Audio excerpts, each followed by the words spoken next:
man, this thing looks a little too fancy for me. It's got a 340 in it.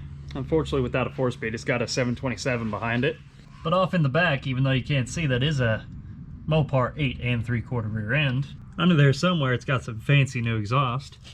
Interior leaves a little bit to be desired. No carpet, but fairly rust-free, except for a gaping hole I just found. There's the apparently slapstick shifter. It's got the fancy rally gauges, of course. Yep, them's the 73 taillights, accompanied by bumperettes.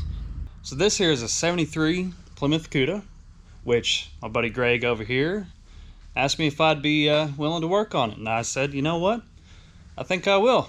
Now while Greg's over here just frantically pacing around, I'm checking out the car more and more. Has a lot of little things wrong with it. One of which this trunk lid doesn't like to come up the best. Does have some of your typical rust down in the quarters. Under this air cleaner, the always infamous thermoquad. Kickdown linkage is going to need to be fixed up. I'm sure it'll need all new ignition parts. It's got a battery box out of a 62 to 65B body. Yeah, not right for this car. There is still liquid in the cooling system though. Although, kind of just looks like water. He says it is antifreeze though. Considering the fact that there's still coolant in it, it's antifreeze. 10 years old. He says it's 10 years old. Of course, it's an AC car. Got regular manifolds on it. Probably gonna try to get the AC going again. This here is F1 mist green in the engine bay. This grille does look to be in pretty nice condition, I must say. I'm happy with that.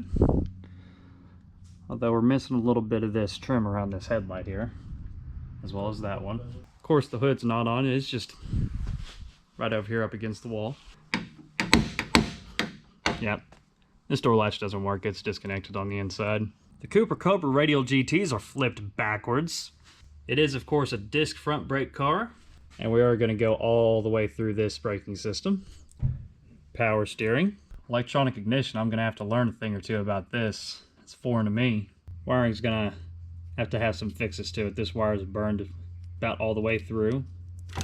As well as some of the wiring in the trunk is ate through by rats. Speaking of which, there is a rat poop in the floorboard of the car. Nothing I'm unacquainted with. But in all, it seems like it's going to be a pretty fun project. I'm excited to take this thing on. I just noticed the exhaust tips.